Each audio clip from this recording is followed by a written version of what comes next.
días, mis hermanos, qué bendición adorar juntos al Señor, reunirnos nuevamente en este primer domingo del año que dedicamos al Señor, a alabar su nombre, a glorificarle. Y vamos a tener el segundo mensaje de la serie de Eclesiastés, titulado El sentido de la vida. Ese es el título de la serie, El sentido de la vida, basado en el libro de Eclesiastés. El título del mensaje en esta mañana también es una pregunta. ¿Es el placer la clave? ¿Es el placer lo que le da sentido a la vida? Y vamos a estar compartiendo en Eclesiastés capítulo 2, versículos del 1 al 11. Les invito a buscar este pasaje, Eclesiastés capítulo 2, versículos del 1 al 11. Dice la palabra del Señor. Dije yo en mi corazón, ven ahora, te probaré con alegría y gozarás de bienes. Mas he aquí, esto también era vanidad. A la risa dije, enloqueces, y al placer, ¿de qué sirve esto? Propuse en mi corazón agasajar mi carne con vino, y que anduviese mi corazón en sabiduría, con retención de la necedad, hasta ver cuál fuese el bien de los hijos de los hombres, en el cual se ocuparan debajo del cielo todos los días de su vida. Engrandecí mis obras, edifiqué para mí casas, planté para mí viñas, me hice huertos y jardines, y planté en ellos árboles de todo fruto. Me hice estanques de aguas, para regar de ellos el bosque donde crecían los árboles. Compré siervos y siervas, y tuve siervos nacidos en casa. También tuve posesión grande de vacas y de ovejas, más que todos los que fueron antes de mí en Jerusalén. Me amontoné también plata y oro, y tesoros preciados de reyes y de provincias. Me hice de cantores y cantoras, de los deleites de los hijos de los hombres, y de toda clase de instrumentos de música. Y fui engrandecido y aumentado más que todos los que fueron antes de mí en Jerusalén. A más de esto, conservé conmigo mi sabiduría. No negué a mis ojos ninguna cosa que desearan, ni aparté mi corazón de placer alguno, porque mi corazón gozó de todo mi trabajo, y esta fue mi parte de toda mi faena. Miré yo luego todas las obras que habían hecho mis manos, y el trabajo que tomé para hacerlas, y he aquí, todo era vanidad y aflicción de espíritu, y sin provecho debajo del sol. Vamos a orar. Padre, gracias por tu palabra. Gracias por la bendición de compartirla y meditar en ella en este primer domingo del año. Que podamos, Señor, tener claridad en cuanto al sentido de la vida. Y que podamos aprender de la experiencia de este predicador, autor del libro de Eclesiastés.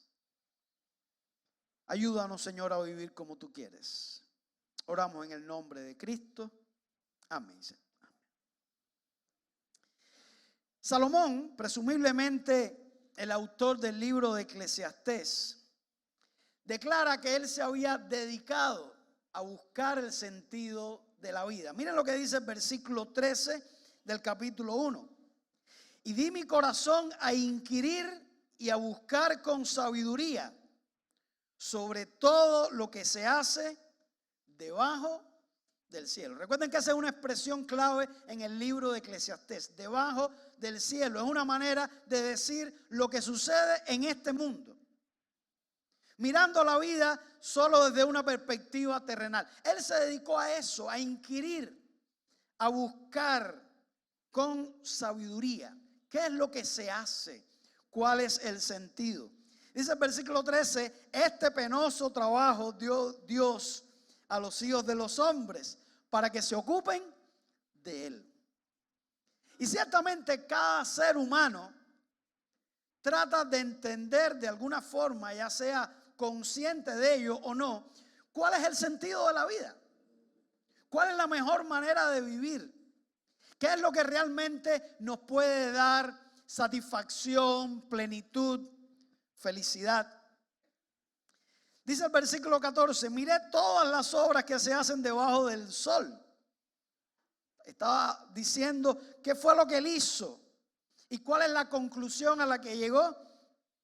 Dice, y he aquí, todo ello es vanidad y aflicción de espíritu.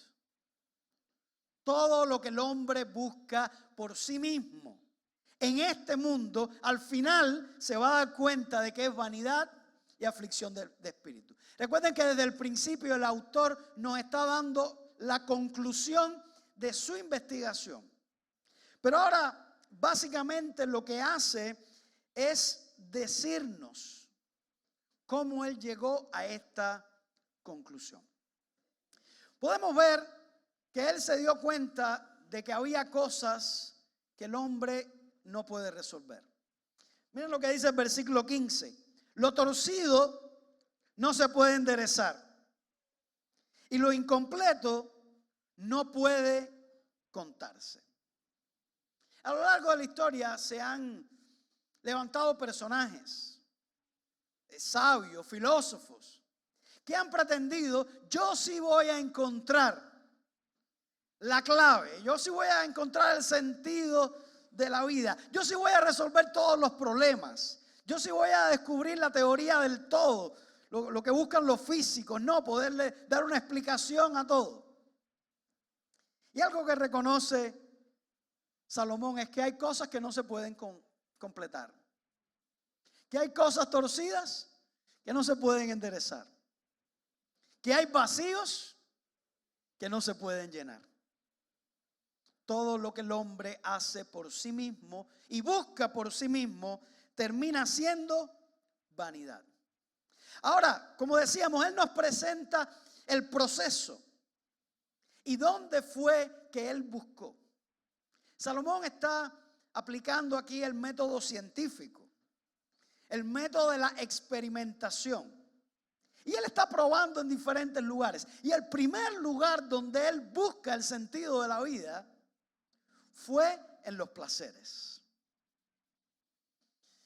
Él dijo, tal vez, como muchas personas, si yo tengo placeres suficientes, allí encontraré el sentido de la vida. Y nos habla de ese peregrinar.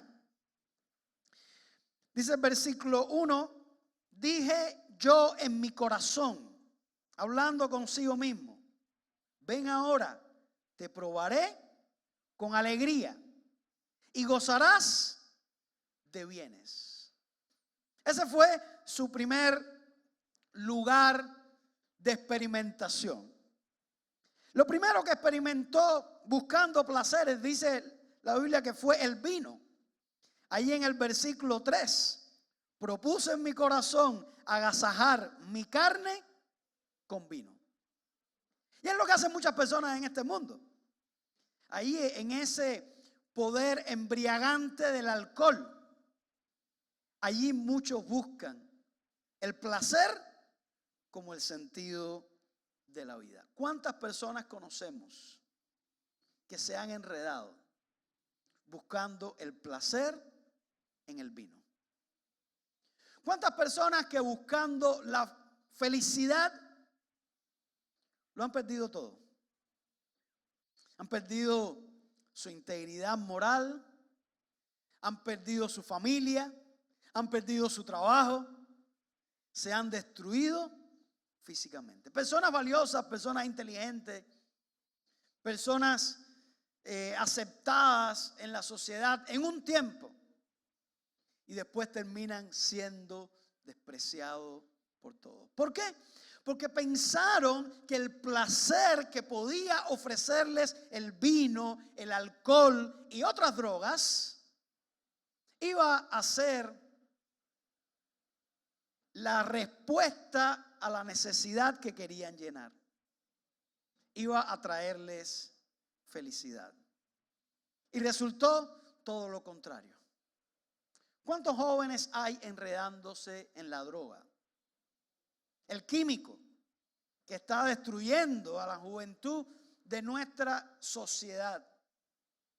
Jóvenes que por un momento de placer, por sentirse bien, por sentirse extasiados, están destruyendo su vida. Salomón nos dice que él probó en esto, pero allí no encontró la clave. Se dio cuenta de que el vino, el placer que ofrece el alcohol y las drogas en sentido general es vanidad. Después nos dice que buscó el placer en la belleza del entorno. Versículo 4 dice: engrandecí mis obras, edifiqué para mí casas, planté para mí viñas.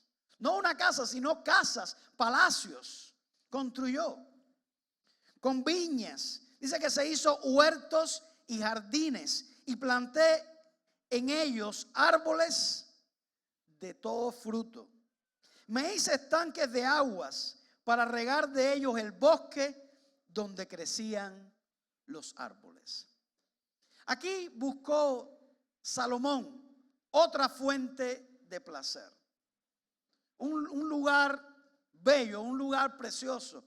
Nos recuerda los grandes palacios de la antigüedad que tenían estos jardines con árboles frutales, como hizo aquí Salomón, con árboles de sombra, creando todo un entorno de belleza. Nos recuerda también los famosos jardines colgantes de Babilonia, que eran una de las maravillas del mundo antiguo.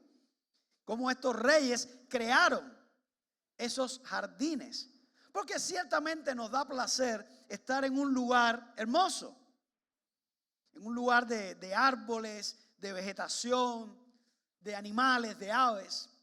Y muchos reyes buscaban la felicidad y el placer en un entorno así. Es como si hubiera una añoranza de volver al paraíso perdido, como crear un paraíso, como recrear el jardín del Edén donde el hombre vivió un día. Y muchas personas se dedican a esto. ¿Cuántos individuos usted conoce que viven para la casa? Su razón de ser es tener la casa bonita, y es tener adornos, y es tener plantas, y es tener todas estas cosas. Y no es que esté mal, pero dice Salomón, ese no es el sentido de la vida. Sí, es cierto que nos puede dar placer estar en un lugar agradable, en un lugar bello, y no está mal buscarlo. Pero recordemos, no es el sentido principal de la existencia. El otro lugar donde Salomón trató de experimentar el placer fue en los bienes materiales. Miren lo que dice el versículo 7. Compré siervos y siervas, y tuve siervos nacidos en casa. También tuve posesión grande de vacas y de ovejas, más que todos los que fueron antes de mí en Jerusalén. Empezó a buscar bienes materiales expresados en esclavos, en criados, en siervos. Por cierto que en el caso de Salomón, cuenta que cuando la reina de Sabá vino a visitarlo, una de las cosas que ella se asombró era del estado y del vestido de los siervos de Salomón. ¿Cómo vestían? Lo bien atendido que estaban. Era un símbolo de su grandeza. Entonces él empezó a acumular siervos, a acumular animales. No lo dice aquí, pero en Primero de Reyes se habla de los caballos, la gran cantidad de caballos que tenía Salomón, que algunos pensaron que era imposible lo que describía la Biblia, y fue muy interesante un descubrimiento arqueológico en Megiddo, donde se pudieron ver allí grandes establos. Y apuntaba, validaba esta descripción de la Biblia en Primero de Reyes. Él se dedicó a multiplicar animales como parte de sus posesiones, algo que era muy valorado en la antigüedad. Dice el versículo 8, me amontoné también plata y oro y tesoros preciados de reyes y de provincias. Dice que en su tiempo, en el tiempo de Salomón, la plata era como las piedras. Fue un tiempo de paz, un tiempo donde Salomón se dedicó a negociar y sus riquezas aumentaron extraordinariamente. Y muchas personas buscan el placer en las riquezas. Por una parte, el placer de tener el dinero en sí mismo. Para muchas personas eso es placer. Aun cuando no tengan más nada, pero tener el dinero delante y decir, esto es mío, les da placer. Y muchas personas viven para eso. Hay personas que viven miserablemente y tienen grandes cantidades de dinero acumuladas. Porque para ellos el placer está en poseer el dinero. Eso es lo que les da placer. Y Salomón trató de ver, si yo tengo muchas riquezas, a lo mejor encuentro ahí el placer y encuentro el sentido de la vida. Pero resultó ser que para Salomón se dio cuenta de que esto era vanidad. ¿Saben ustedes? Algunas veces los pobres, los que no tenemos esas riquezas cuantiosas, se dice que muchas veces son más felices que los ricos que ya no necesitan más dinero. Porque al menos el pobre le queda la esperanza. Si yo fuera rico, yo sería feliz. Y entonces están luchando, están trabajando y están buscando para el día que sean ricos y le queda la esperanza. Pero el problema que tienen algunos que han llegado a un nivel de riqueza donde ya no necesitan nada, donde ya no saben ni qué hacer con el dinero, es darse cuenta de que llegué al final y esto no me llenó. ¿Y ahora qué? Es como subir una escalera muy alta y llegar a la cima y decir, este era el lugar equivocado. ¿Y ahora qué queda en la vida? Por eso muchos terminan frustrados y terminan suicidándose. Salomón se dio cuenta de que en toda la riqueza que él tenía, por cierto, hay una descripción del trono de Salomón y de todas las cosas, pero se dio cuenta de que eso no podía llenarlo, que era algo vano, vacío. Siguió buscando Salomón los placeres y lo buscó ahora en las artes, particularmente en la música. Dice la segunda parte del versículo 8, me hice de cantores y cantoras, de los deleites de los hijos de los hombres y de toda clase de instrumentos de música. Ciertamente la música, la buena música, es algo que nos da satisfacción. Hay un placer, sobre todo algunos que tienen mayor sentido musical, mayor sensibilidad musical, mejor oído musical, disfrutan grandemente de la música. Y Salomón pensó, a lo mejor allí está la fuente de placer que de verdad me va a llenar y me va a satisfacer. Así que buscó a los mejores cantantes. Si hubiera estado aquí en este tiempo, hubiera escogido a Eunice, a Julita, a Katy, a los cantantes de nosotros ahí, seguramente para que le cantaran, para escuchar a Merlin. Allí para escuchar y para deleitarse en esa buena música. Y lo tuvo.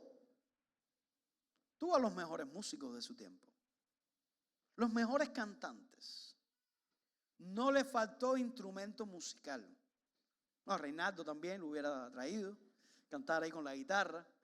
Todos los instrumentos musicales lo tenía. Lo disfrutó. Pero después se dio cuenta de que todavía me falta algo. Esta no es la clave. Esto no es lo que me llena completamente. No lo dice el pasaje. Pero hay un resumen en el versículo 10 que dice: no negué a mis ojos ninguna cosa que desearan, ni aparté mi corazón de placer alguno, porque mi corazón gozó de todo mi trabajo, y esta fue mi parte de toda mi faena. Él no se negó, no se privó de ningún placer. Lo podemos ver en este texto. No lo dice esta descripción.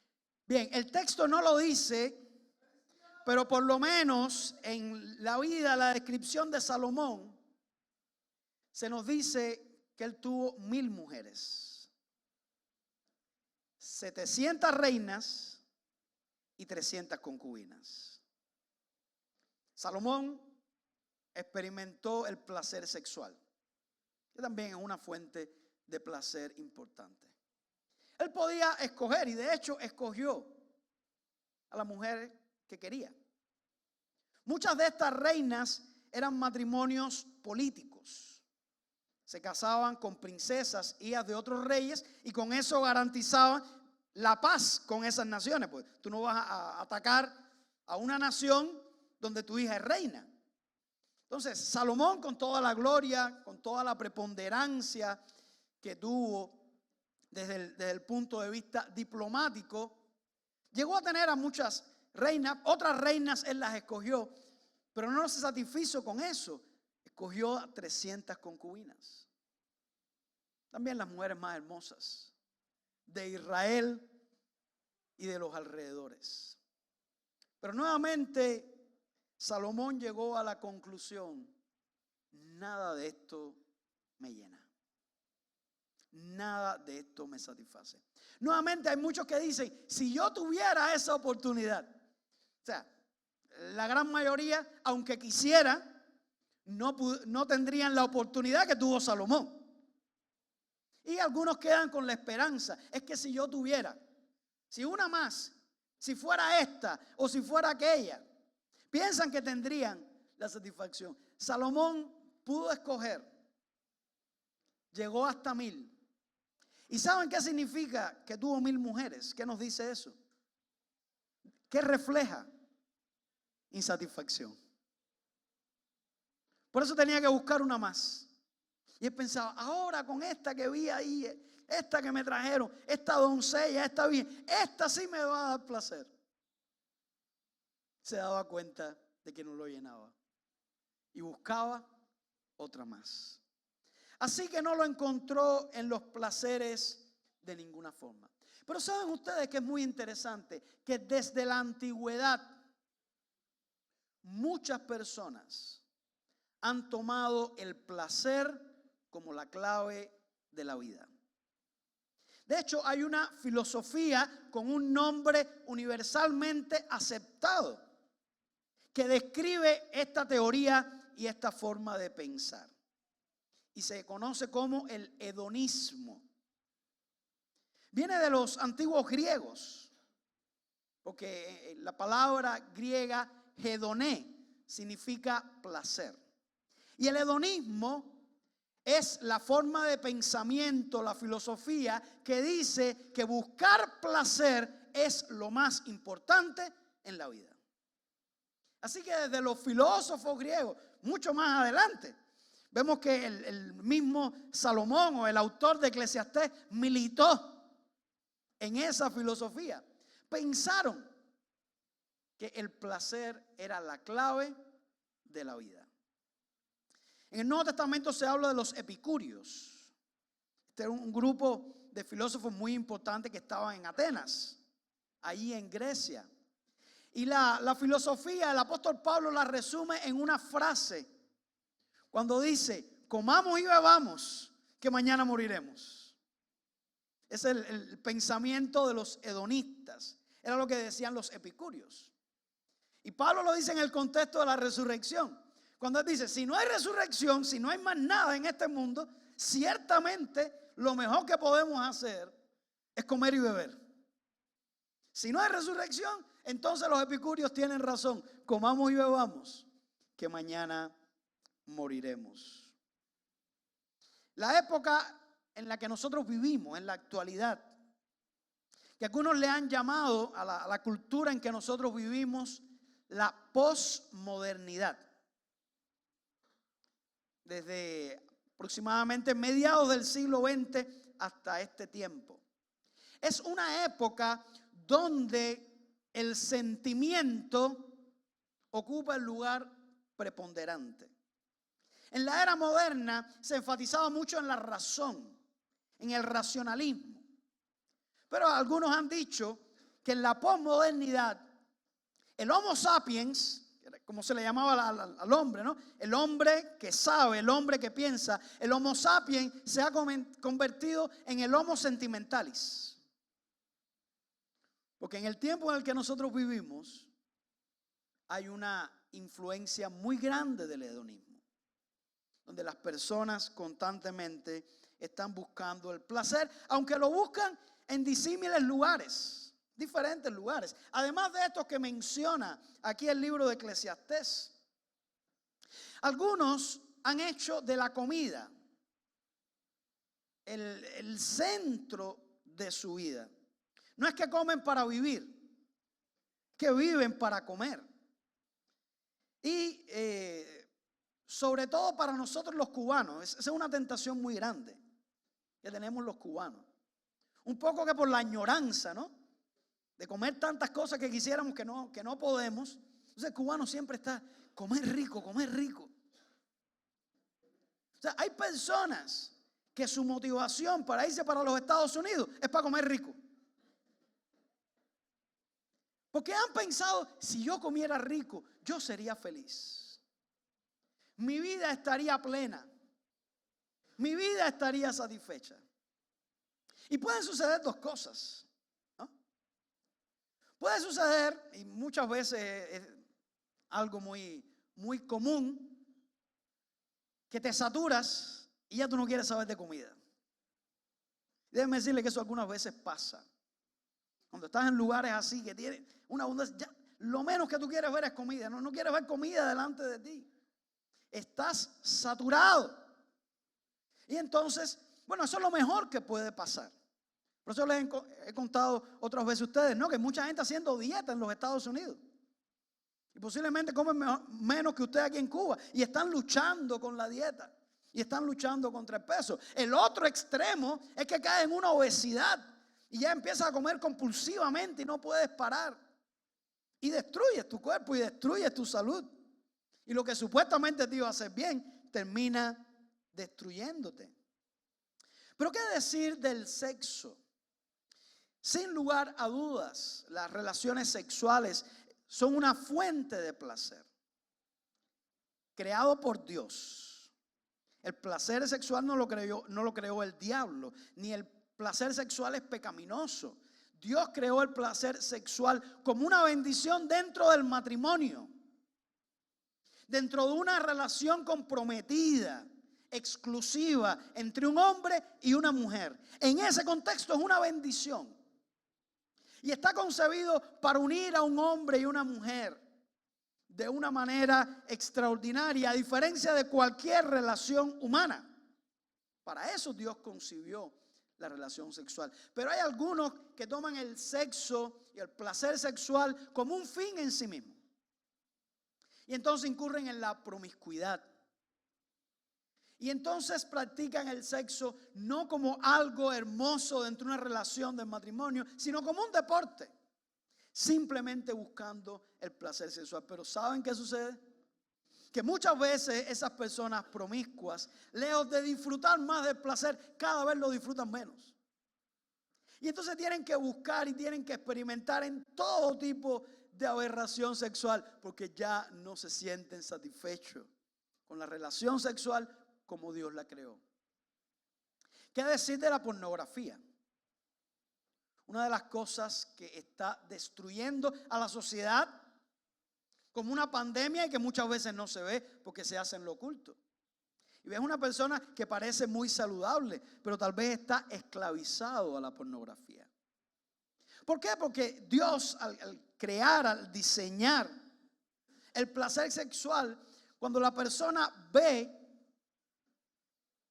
una relación sexual o una persona desnuda o algo así, experimenta un placer y el cerebro secreta la dopamina.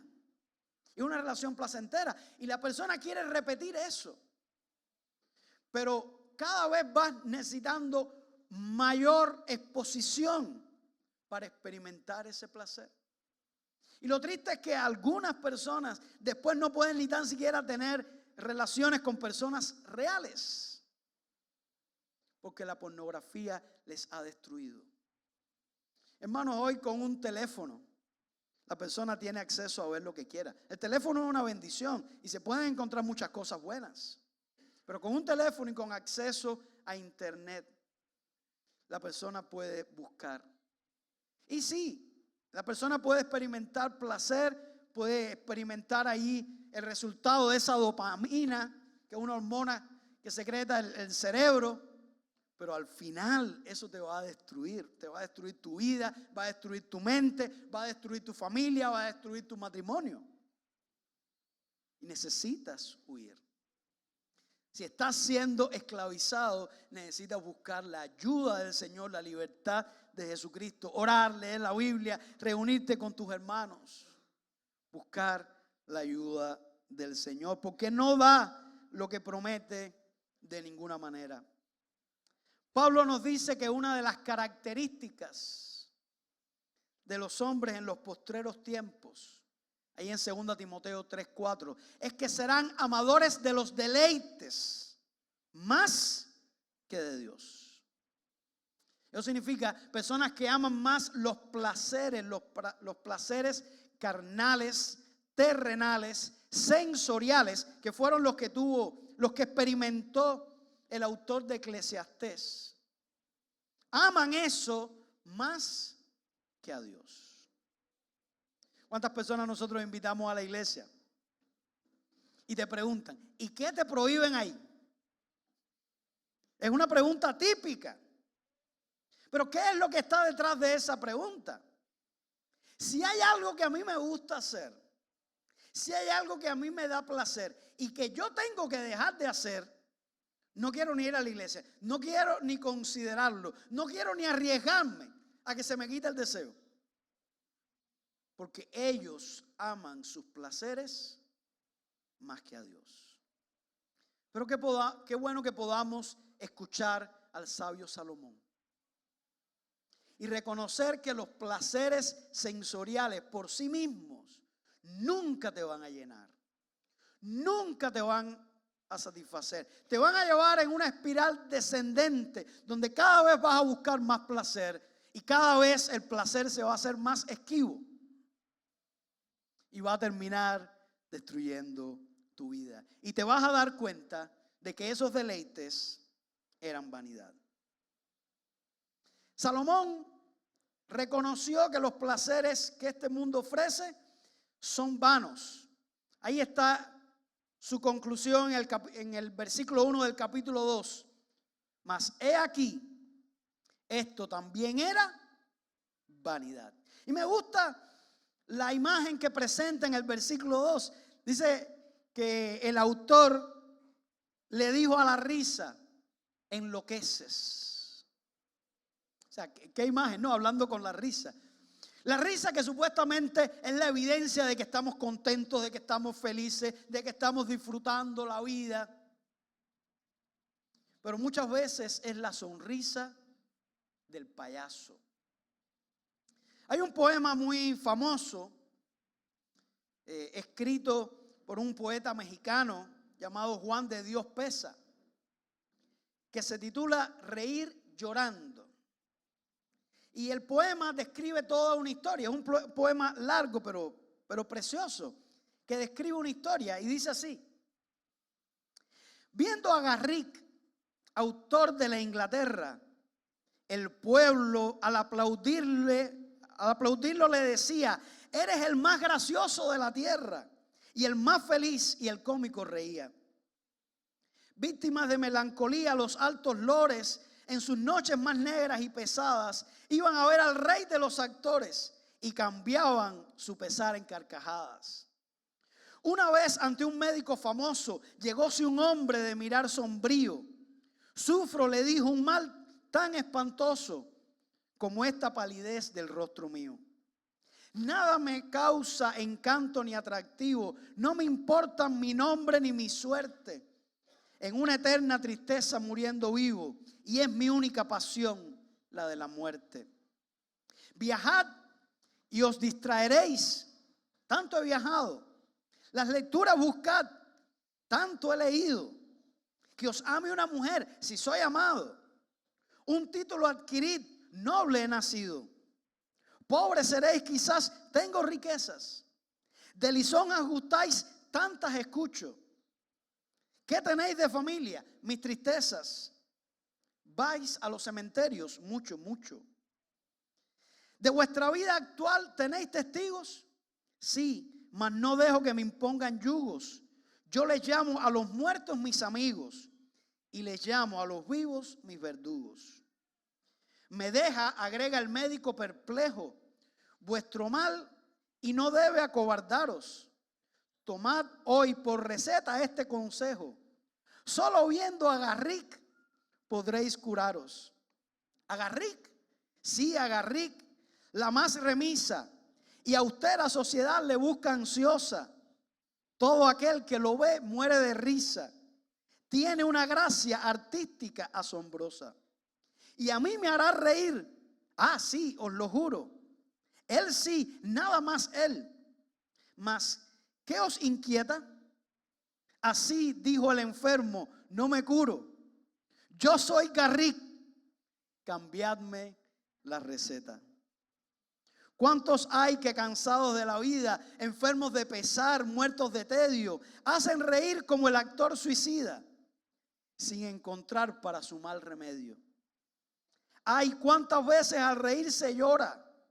Nadie en lo alegre de la risa fíe, porque en los seres que el dolor devora, el alma llora cuando el rostro ríe.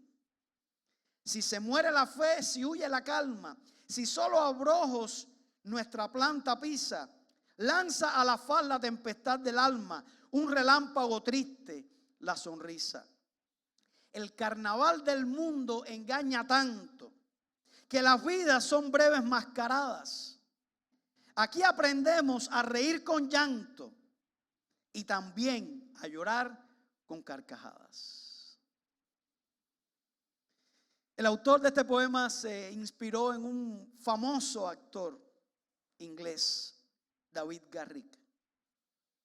Qué triste que muchas personas detrás de una sonrisa, de una aparente felicidad, están muriendo de tristeza. Cuando leo este poema, viene a mi mente una vecina de los muchos lugares que vivimos en Santa Clara, que siempre se estaba riendo. Vivía una vida totalmente licenciosa. No se negaba ningún placer. Había adquirido muchas riquezas precisamente por su vida licenciosa. Y siempre estaba bailando, riendo, diciendo palabras obscenas. Y yo pensaba que esa muchacha era feliz. Me había engañado totalmente.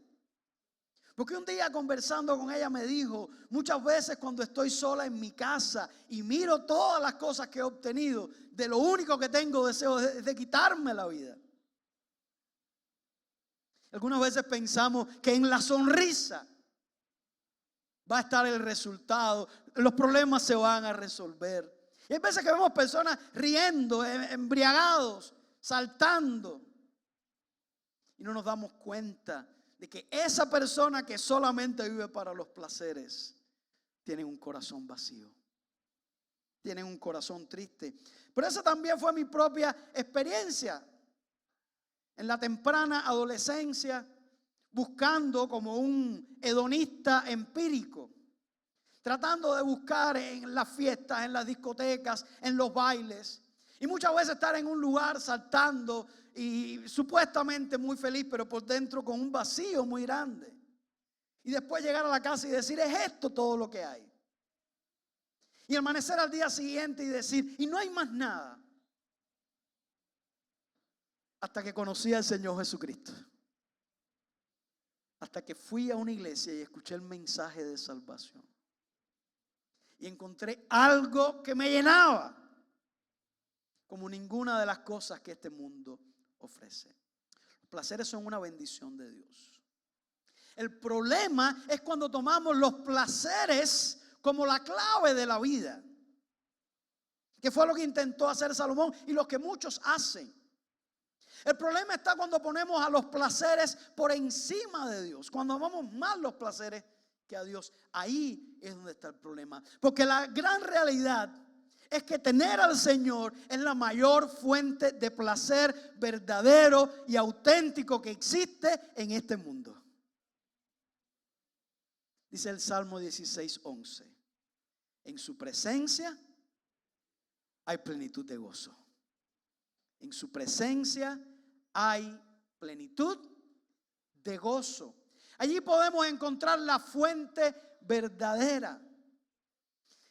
Dijo también el apóstol Pablo: regocijaos en el Señor siempre. Otra vez digo, regocijaos. La Biblia no está en contra de que tengas placeres. El problema es que muchas veces nos conformamos con muy poco, con los placeres simplemente sensoriales, con los placeres que este mundo ofrece, sin darnos cuenta de que el Señor quiere que tú tengas una fuente perfecta, completa, llena de plenitud, pero solamente lo vas a encontrar en Él. Solamente cuando renuncies a los placeres de este mundo, o a tener a los placeres de este mundo como el centro de tu vida, y hagas el centro de tu vida a Dios, vas a disfrutar los placeres. Entonces vas a disfrutar más la comida, vas a disfrutar más las relaciones sexuales en el matrimonio, vas a disfrutar más de las posesiones que tengas, sean muchas o sean pocas. Vas a disfrutar más de un entorno bello. Vas a disfrutar más de tener el corazón lleno del Señor. La pregunta es: ¿tienes al Señor en tu vida? ¿Tienes al Señor en tu vida? Hay un pasaje que a mí me gusta mucho y lo aplico a este tema, y está en Efesios 5:18, cuando dice: no os embriaguéis con vino, en lo cual hay disolución.